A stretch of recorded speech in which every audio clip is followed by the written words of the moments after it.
Some techniques on guitar seem like magic. It's hard to figure out what's going on, and even more difficult to figure out how to actually apply it to your own playing. Hybrid picking, also known as chicken picking, is one of those techniques. And today, I'm gonna demystify it and help you get started. First and foremost, I want you to understand what the actual technique for hybrid picking is. And that is when you take your guitar pick and hold it like you would if you're strumming your guitar between your thumb and your index finger. And then you're gonna use your middle finger and your ring finger to help pick the other strings. It's almost like a flat pick enabled finger picking. It's kind of hard to see in detail here, which is why I made a separate lesson to show you what hybrid picking is and give you an exercise so you can actually start using it when you play guitar. So let's have a look. So I wanted to just teach you something really quick because I think this could help anybody, whether you're brand new or you're in a guitar rut. This is a great tool to add to your guitar toolbox. So what I want you to do is hold down a basic C chord, okay? Index finger, first fret of the B, middle finger, second fret of the D, ring finger, third fret of the A. Should sound like that, really nice and pretty. Now, to learn hybrid picking, we need to learn how to use our pick and our middle and ring finger independently. Okay, so what I'm gonna have you do is this. While holding your pick's gonna strike the A string while holding that C chord. Your middle finger is gonna grab the G string. Your pick's then gonna drop to the D string, and your ring finger is gonna grab the B string. It's a basic, think of it as an alternating bass type fingerstyle pattern, right? So it'll go pick on the A, middle on the G, pick on the D, ring on the B. And at speed, you can actually get a nice kind of, get this going at a pretty good clip. It'll sound like this. Right? If you count along with it, 1 and 2 and 3 and 4 and 1 and 2 and 3 and 4 and, I'll slow it down just a touch. 1 and 2 and 3 and 4 and pick, middle, pick, ring, pick, middle, pick, ring. I want you to know that patience goes a long way when you're learning how to hybrid pick. At first, it's gonna seem super foreign and like you just can't do it. But the more you work at it, the more practice you put in, the easier it will get. Now, if you want to see hybrid picking in action, make sure to stick around because I'm actually going to play a tune that uses hybrid picking exclusively later in the show. Okay, last week on Acoustic Tuesday, I gave you 3 recording tips so you can get started recording your guitar at home. We looked at the LR Baggs Align Series chorus and delay pedals, and I played a new tune for you. This week on Acoustic Tuesday, you've already learned how to hybrid pick.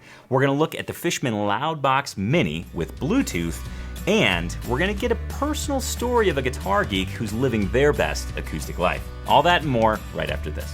I'm Tony Polecastro, and this is the Acoustic Tuesday Show. Guitar geeks, unite. Welcome to Acoustic Tuesday, episode number 95. This is the show where we're gonna learn about acoustic guitar gear, discover acoustic artists, and get inspired to live your very best acoustic life. As with all episodes of Acoustic Tuesday, I'm gonna share with you my Guitar Geek list for the week. But before we dive into that, I do have a little bit of Guitar Geek trivia for you. Here's your question. What is Billy String's legal name? A, William Apostle, B, William Rayner, C, Thomas Strings, or D, Jared Strings?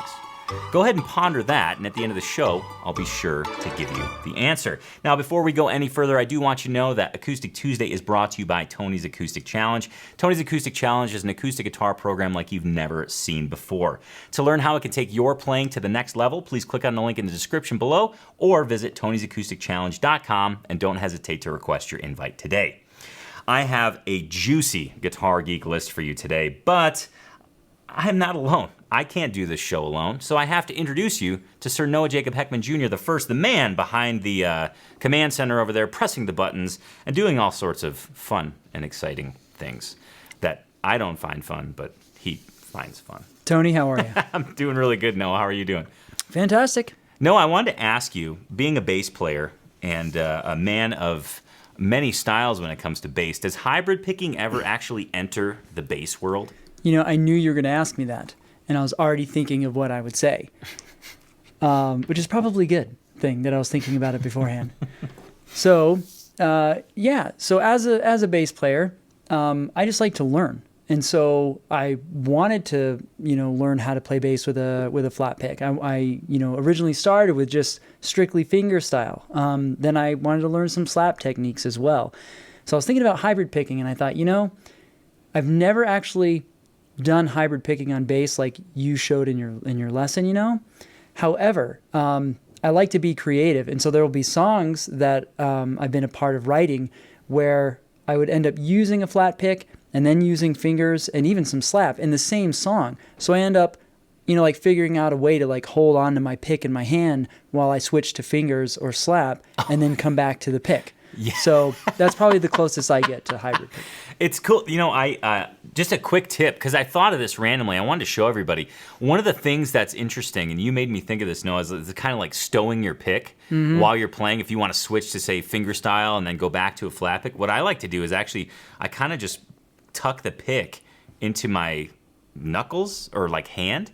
And that's this way it kind of gives me quick access to it. So I don't know. Hopefully that helps you. If it doesn't, or if your pick falls, you don't have to use it. But you just made me think of that, and I thought that was pretty interesting. Yeah, that's exactly what I do. What will you be playing for us today? Well, it's a little early, and I haven't played yet today. But I'm going to play a song that I recorded some years ago. I want to say in 2011, 2010 maybe. It's called The Smoke Has Cleared, and the tuning on this particular song is D, A, D, F sharp, A, D. So standard open D tuning. And what's this song actually has a little bit of a story.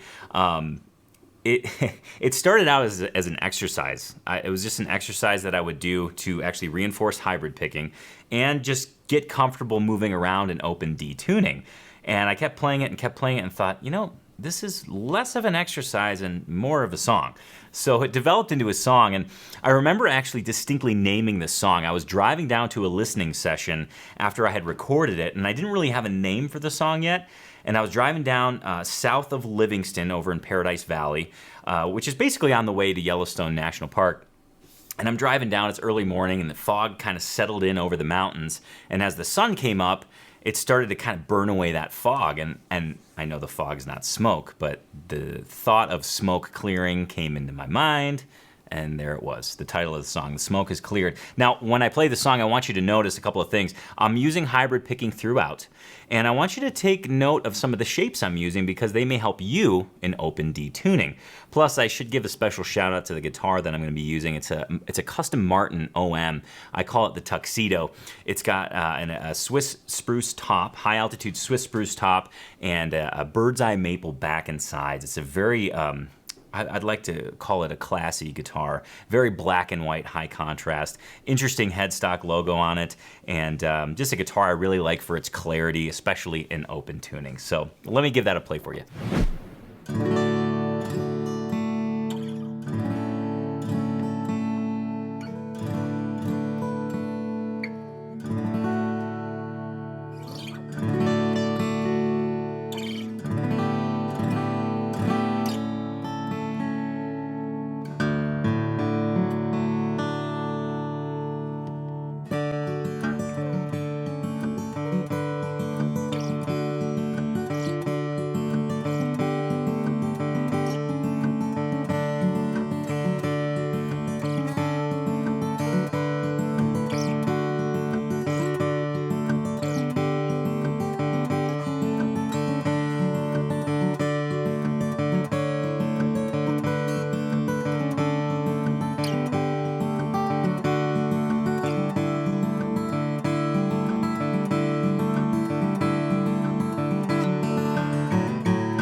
Thanks so much for listening. I hope you enjoyed that, and I hope you were enjoying the show so far. Please let us know in the comments where you're tuning in from, what your favorite part of the show has been, and if you just want to say hi to your fellow guitar geeks, you can do that as well. And while you're leaving a comment, don't forget to subscribe to the Acoustic Life YouTube channel. It's super simple. Click that red subscribe button, and then don't forget to hit that notifications bell. That'll give you a notification of each and every new video that gets posted so you don't miss out on any of the guitar geeky goodness.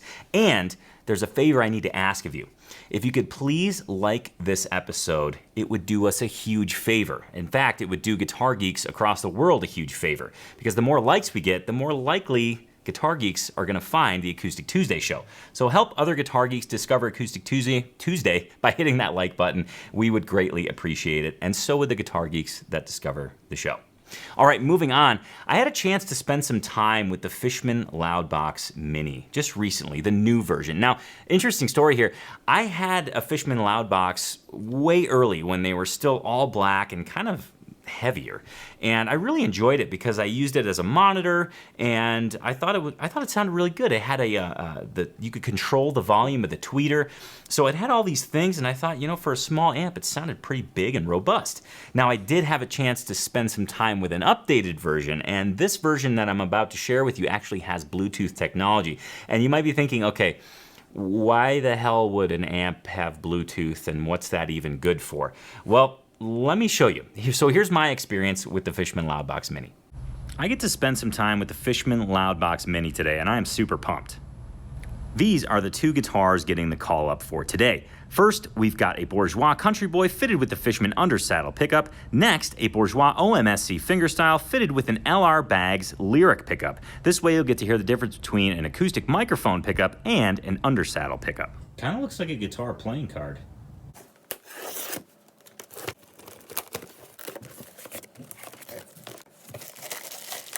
Yeah, I'm doing things and stuff. Yeah, I'm doing stuff and things.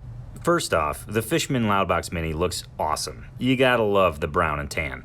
Next, the control panel. You've got two channels, one for an instrument and one for a mic. Let's focus on the instrument channel. You've got a phase switch for feedback control, gain, 3-band EQ, reverb, and chorus. To the right, the mic channel, Bluetooth, and master volume.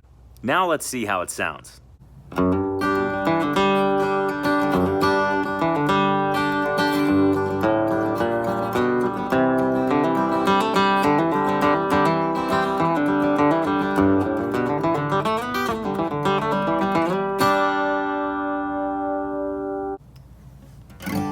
More stuff and more things, trying a different scene.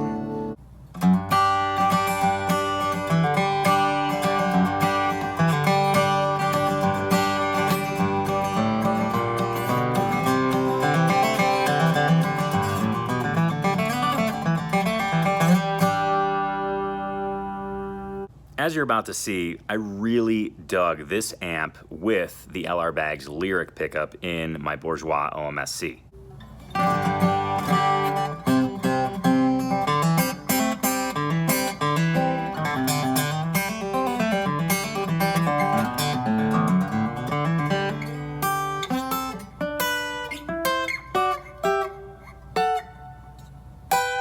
I think what I really enjoyed was the fact that the LR Baggs Lyric paired with the amp so well. It brought out just some nuance in the guitar that the undersaddle pickup didn't.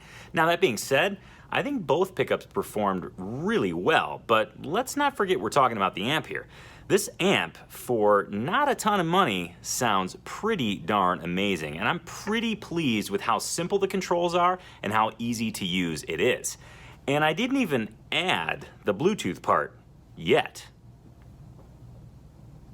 That's coming in a little bit.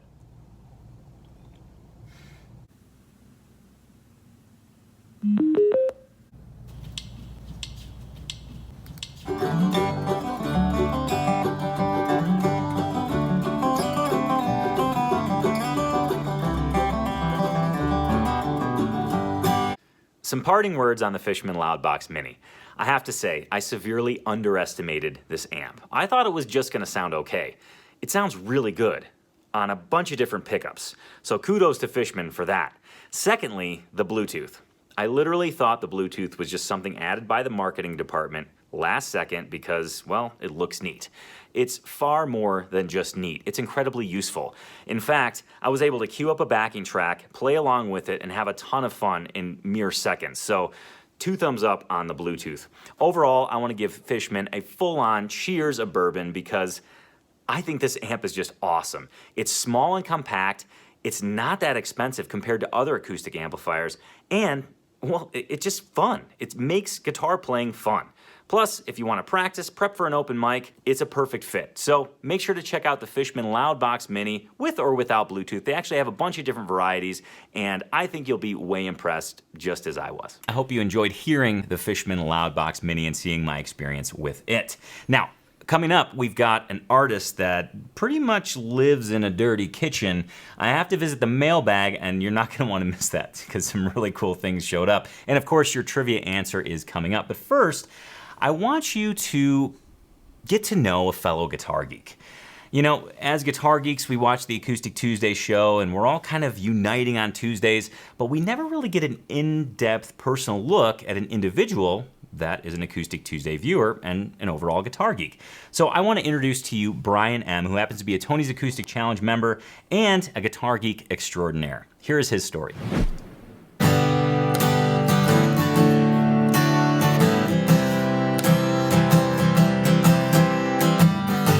What initially inspired me to get involved with guitar is I was invited to an open mic one night by a friend of mine. He got up there and he was playing songs, and people were clapping and singing along with them and were just really enjoying themselves. I decided that I could do that and I could make that my dream of being able to sit around and play songs for people. I got so frustrated because I thought my fingers were too fat to play. And then I was watching a guy on YouTube, and the guy has sausage links for fingers, and the guy's just ripping on a guitar, and it's like, okay, if this guy can do it, I know I can do it. Before Tony's Acoustic Challenge, I couldn't even make the chord changes. I'd have a dead chord, or my fingers wouldn't go in the right place, get out of rhythm or something like that, and I'd have to kind of start a verse or a chorus over. So I was really raw when I first started. Now that I've been a member of Tony's Acoustic Challenge, my chord changes are crisp and clean.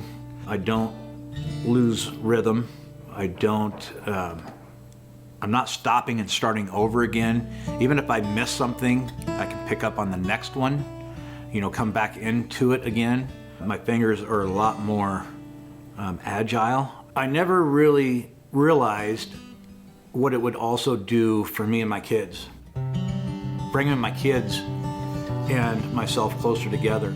As I started to learn to play the guitar, my oldest daughter, she would come for a visit. We would sit and play songs together. And my youngest daughter, we'll sit and play guitars and try to figure out a new song that we're either trying to learn for something that we might do for an open mic sometime.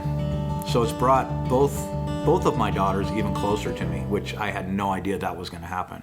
Got no excuse. She scrolled a little too far. If it wasn't for Tony's Acoustic Challenge, I wouldn't be the player that I am today.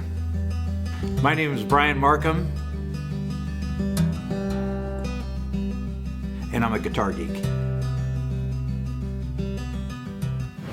All right, I want to thank Brian for his time and for being an awesome guitar geek. I think my favorite part of that story, because it hit close to home for me, was the fact that when his wife was actually scrolling through the song lyrics, she over-scrolled and caused them to kind of lose their place. Now, I've had that experience before with somebody flipping music for me, and it's just, it is a funny moment because it's just like the train derails. And it's just cool to sit back and laugh about it because, I don't know, it's just fun family time. And that's the thing that I really gathered from Brian's story, and the thing that really meant the most to me personally. Now, Noah, I know that you had a chance to spend quite a bit of time with Brian because you actually filmed that. You got any extra stories or shenanigans that you wish to share, or takeaways, I should say? Well, I definitely am grateful to Brian for letting me come in and just pretty much destroy his home. Move that and move that, and here's the shot, and blah blah blah. It was a lot of fun, and I think what is one of the most interesting things to me is that not only did Brian do what he set out to do when he wanted to start playing guitar and the the vision that he had for himself. But then the whole family element comes into it. We were talking about this earlier, and then he ends up, it ends up being a connection point for him and his daughters that he didn't even anticipate. And I think that's something very common to probably all of us, when we start playing and we start doing something because it's something we want to do personally on a personal level. It's it's a goal, it's a challenge, we do it. But then all of a sudden, all these other benefits that we had no clue about end up entering the scene. And I don't know, that's just invaluable to me, and I think one of the more interesting and touching, elements of the story. It's so familiar because for me, on my personal guitar journey, I started out very selfishly, not in a bad way, but just in I wanted to learn guitar and basically be a cool kid. But then you start meeting people and making these connections that you otherwise would never have made if it wasn't for the guitar. And I think that's a really touching thing. And furthermore, Brian in particular, it's been so cool to see him over the last 3 or so years. He's been to 3 Acoustic Life festivals, and comparing his first festival to his most recent one, it's like a night and day difference. I mean, Brian he's like a magnet. He's like the jam beacon.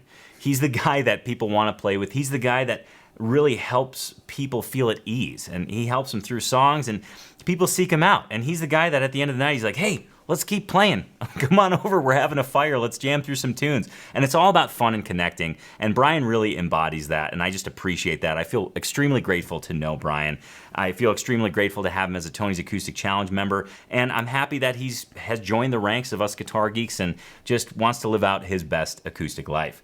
If Brian's story resonated with you, I know you'd be a perfect fit for Tony's Acoustic Challenge, so I want you to check it out and see how it can take your playing to the next level. Go ahead and click the link in the description below or visit Tony'sAcousticChallenge.com, and please don't hesitate to request your invite today. Now, moving on to what we're listening to this week. This week I'm excited because it's a viewer-recommended band. But first, before we get to that, I want to visit the mailbag because an interesting arrival came here. Is that the right term, Noah? An interesting arrival came here? That describes it well. Something arrived interesting. Something interesting arrived. Wait, it arrived in an interesting way, or what arrived is interesting? What arrived was interesting. Okay. But it came with a really cool card. So I'm going to start with the card because that's what my folks have told me when I was a kid. They're like, read the card first.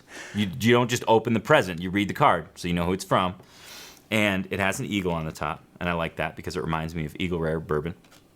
And it says, hey, Tony, I saw Molly Tuttle last night at Mauch Chunk, MAUCHCHUNK, Opera House. I figure you haven't had a chance to see her since her album was released last month. So you might get a buzz from having a copy show up in your mailbag. More on that in a second. Sorry I'll miss Alf this year, but I promise there are sound acoustic reasons, see what I did there, for staying close to home. I'll keep you in suspense for another month. Dr. Dave. Dr. Dave is a Tony's Acoustic Challenge member and a big-time guitar geek. P.S. We might have to amend this. If you already have this album, maybe you can give this copy to Tony Schmidt with my compliments. Tony S. is a fellow guitar geek as well. And he says, PPS, hello to the TAC staff. Welcome to the new staffers and congrats to all the mentors. Have a fantastic Acoustic Life Festival. Now, the card wasn't the only thing that arrived. As the card described, a copy of Molly Tuttle's new album came in, and Dr. Dave, as the high-ranking acoustic guitar geek that he is, got Molly to sign it, which was so cool, but there's a personal message on it, and I'd like to read into it as much as I possibly can. It says, for Tony, lots of love, and it's signed by Molly Tuttle. So I do have this album on vinyl, but I think Tony S. is going to have to pry this out of my hands. I'll give him my vinyl copy. He can have that. But this one has to stay on my desk for inspiration here at Acoustic Life Studios. Mm-hmm. So thank you, Dr. Dave. Certainly appreciate that. We will miss you this year at the Acoustic Life Festival, but best wishes. I know that you are acoustically involved during that weekend, so I can't wait to hear about your adventures. All right, moving on to what we're listening to this week. This week, the recommendation came from Michael R. from Murphy, North Carolina. And he says this. It's a very cryptic message. He says, Great Guitar Geek song. It should be our anthem. Really cool bluegrass. I hope to see them soon. He's talking about Frank Solivan and Dirty Kitchen, which is a fantastic bluegrass band that I actually have this really odd personal connection / story with, which I'll share here in a second. But to get right to the song that he's talking about, let's listen to their title track off of their brand new album. And the song is called Crave. So here it is.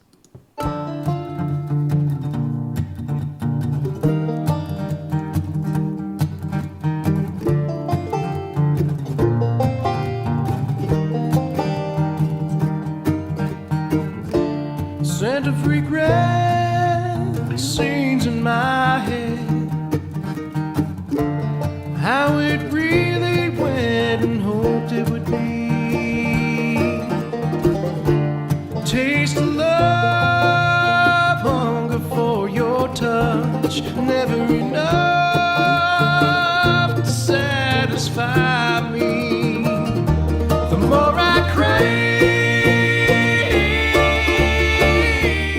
Quite evident that the entire band, well, basically they're all guitar geeks. They shot the video in Carter Vintage Guitars in Nashville. They're clearly lusting after instruments, and the song is called Crave, which is a feeling I think all of us guitar geeks have at one point or another when we're really seeking out that ultimate instrument, and we can't find it. It's like we're on the quest for tone, the tone quest, if you will. So I want to thank Michael R. for recommending Frank and Dirty Kitchen. Now, I chose a couple more selections that I want you all to hear. One of them is purely self-serving. I'm an unabashed Allman Brothers fan. I absolutely love the Allman Brothers. I could listen to them every day for the rest of my life and never get sick of them. I'm talking the old incarnation and the new incarnation. Just an amazing band. And I found a performance of Frank and the band covering Whipping Post. So here it is, just purely for all of you Allman Brother fans out there.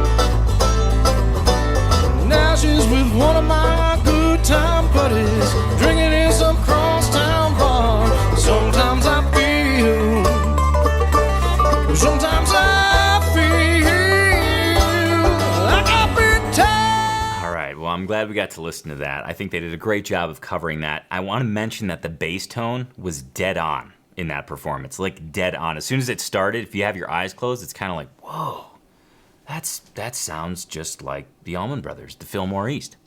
Anyways, moving on. I want to introduce to you the band so you know who's who, and I think you'll see some familiar faces. On banjo, we have Mike Munford. Of course, on vocals, mandolin, and fiddle, Frank Solivan. On guitar, we have a Preston Thompson artist, Chris Luquette. And on bass, Jeremy Middleton.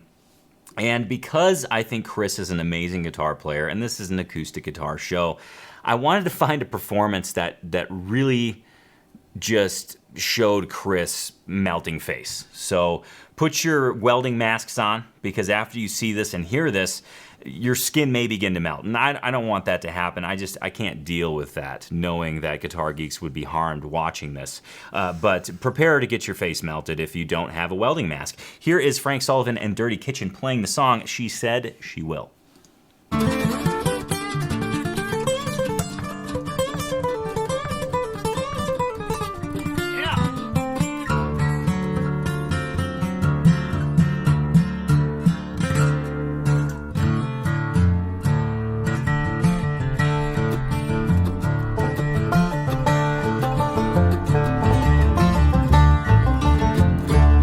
Gotta get away just to ease my mind.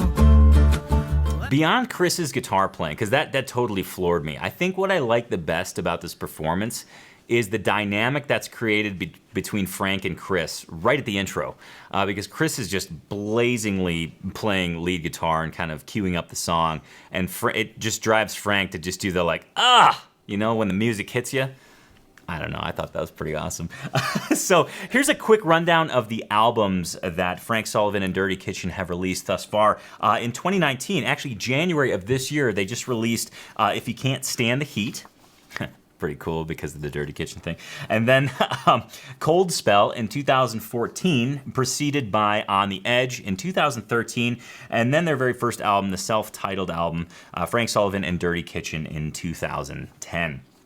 And I think 2010 or 2011 is actually when I met the band.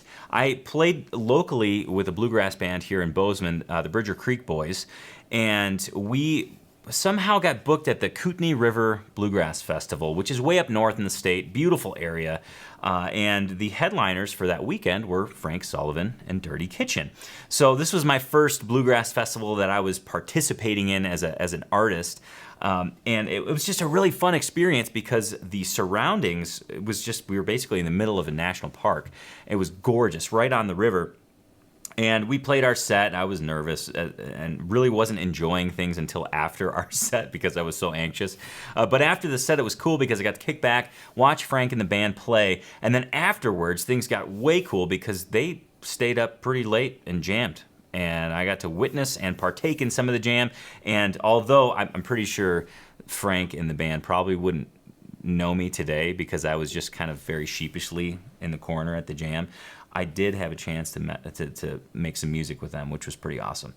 So thanks, Frank and band. It was pretty awesome to play with you way back when. So again, Frank Solivan and Dirty Kitchen. To learn more about them, please visit acousticlife.tv/AT95, where you can see those performances in their entirety and, of course, buy their albums. All right, Noah, we're pretty near the end here.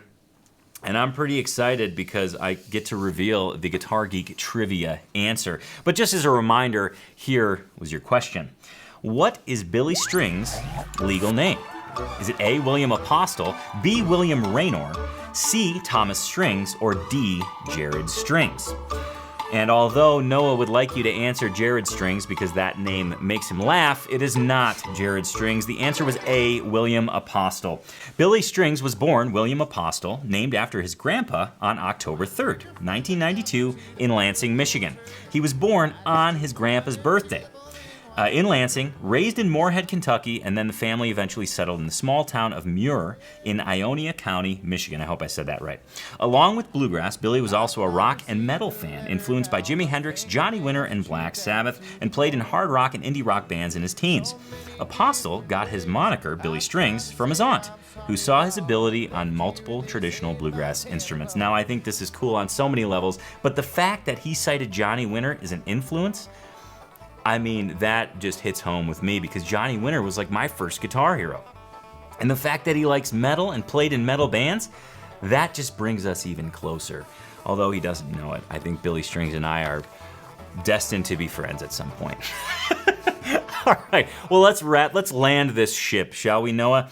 Let's bring it down from cruising altitude and take it in for a smooth landing, bump-free on the landing strip.